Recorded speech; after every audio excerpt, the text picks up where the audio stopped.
Good morning, I'm David Weegenaar, and I bring you chess lessons each day or games that I've played, and I also bring you for public domain demand. I bring you the things that I've... What you doing, Dave? What are they doing? Are they doing... Yeah, Dave, what are you doing? Huh? The cupboard's still going. Anyway, do something about it. on the cupboard. Come out and come play with the cars. I don't know what they're doing. Yeah, Dave, I'm still on the top of the monitor. Yeah. Those guys, they're still sleeping. I don't know. Anyway, What are they doing? I don't know. I'll wait for them They're to... still sleeping. Yeah. Oh, they're still not stopped. They're still going. Well, I was, but they're awake. I don't know what's going on. Anyway, I'll bring you, are you finished yet, guys? Yeah? So, that's good. So, whatever. Yeah, I'm just my sponsors. But, because I haven't got any others.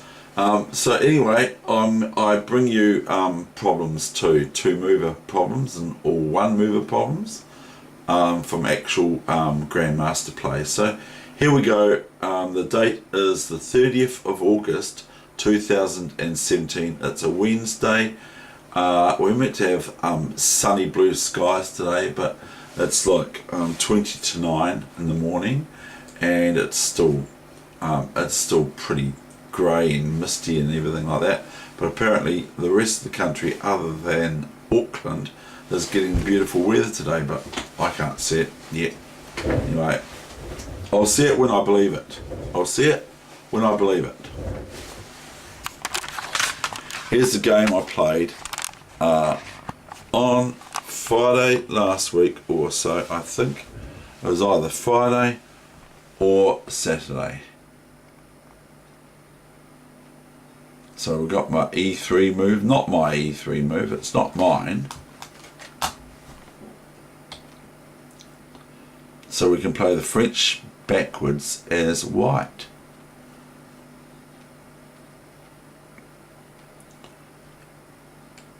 It's quite a nice tactical sort of game, this one.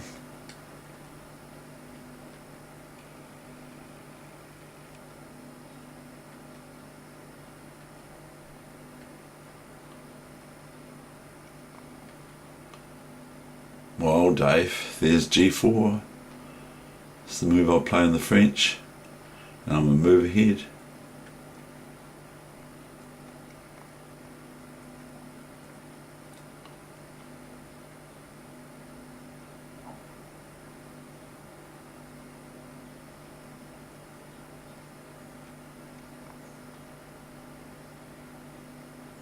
So it's quite interesting, isn't it, really?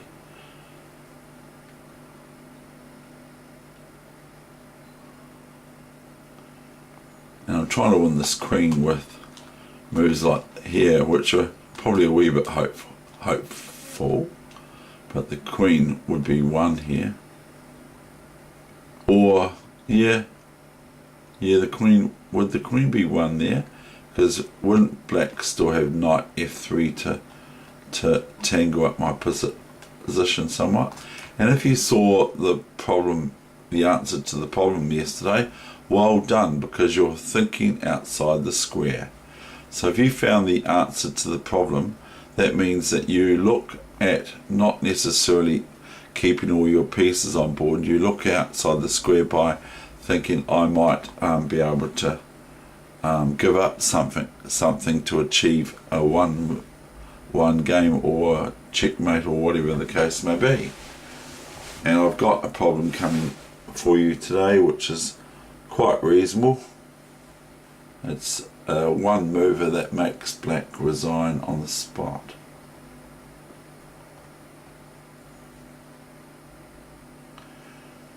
And by the way, my opponent is 2048 odd. 2048, 2052 or something like that. So that's what it says on my phone they are now after the game, so they lost some points in 5-minute chess. Check, and also attacking the queen, and black merely just goes chong, king h8, threatening rook g8, and then my queen is pinned to my king on g1, etc. And then it's a lost game for white.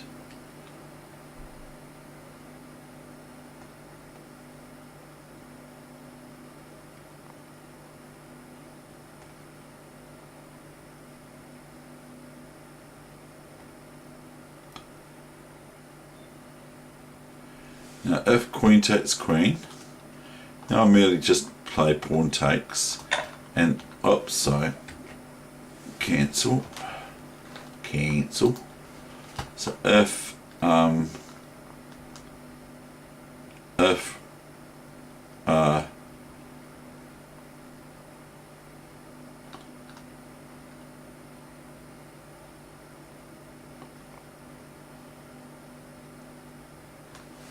where am I up to here? Bishop g5. Now if queen takes queen, then I just take, and then if rook takes bishop, I just go pawn takes here, etc. And it's really quite fun for white, I believe. So queen g, rook g8, bishop d6. Now it looks quite good for black here, and I just play something here, which is a sort of a sort of a problem, because if I go here, okay, then black just takes the queen back and on h4, and I can't take back with my bishop because it's pinned to my king. And meanwhile, if I go queen takes bishop here, then white is met with rook g4 check,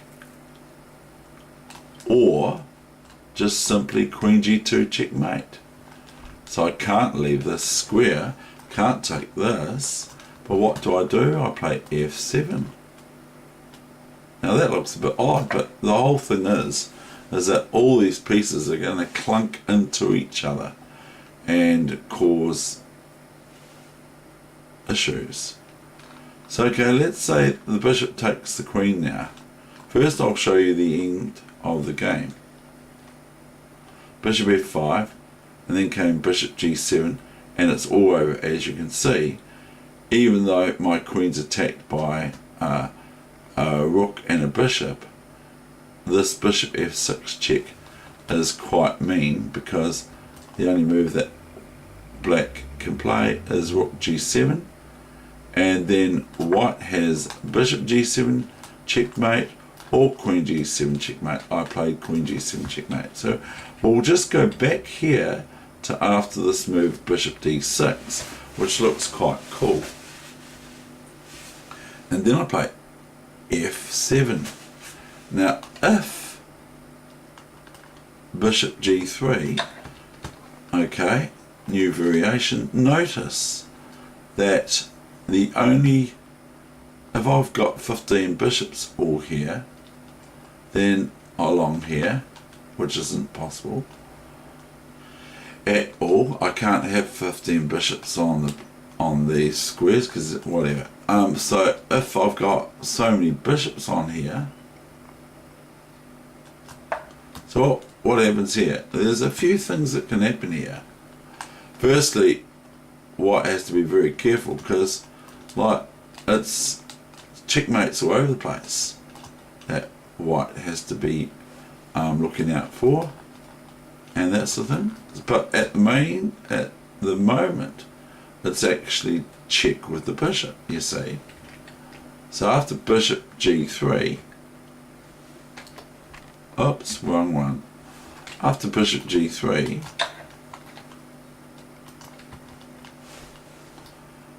white simply plays bishop f6 check, and then the rook comes here, and you can make that a rook or a queen checkmate.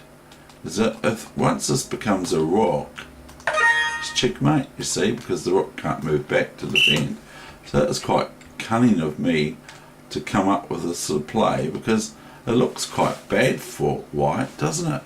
Because white's just, as soon as white leaves this spot, or goes here or something, whatever, if it goes here,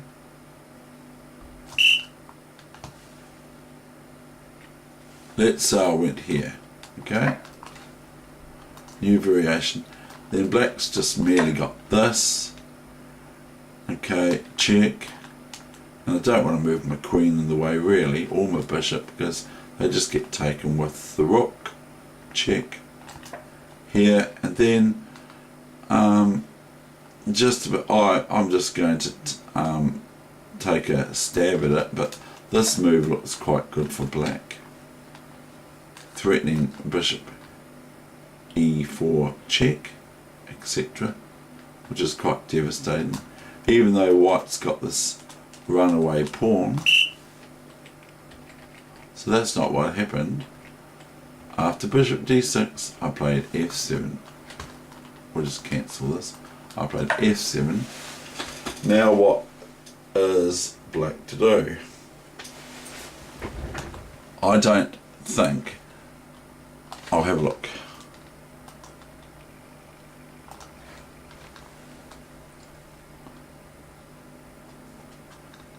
It goes queen g3, and I have to play hg3 here. Rook g. Oh dear, it's coming up with a reasonable position for black, isn't it? Yes. So rook g5. My opponent played wrong again. f8 queen. It looked fun.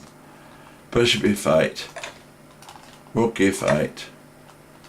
And now king g7, not rook g8, because then I get my piece on h4 after rook takes rook. King takes rook, and then gh4, but the king comes here, and notice a little pawn still waits. I'm still not developing this yet. My rook's attacked,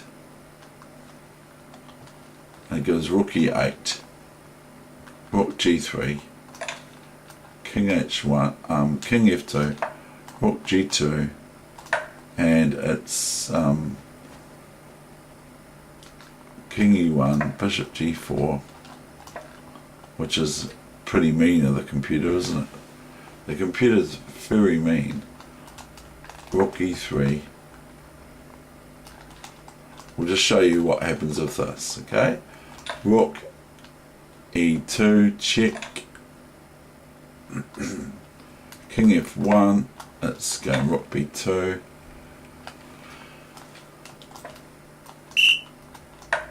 But my knight's no good anyway. So that's that game there for you today. I hope you enjoyed it. It's always filled with mistakes, isn't it?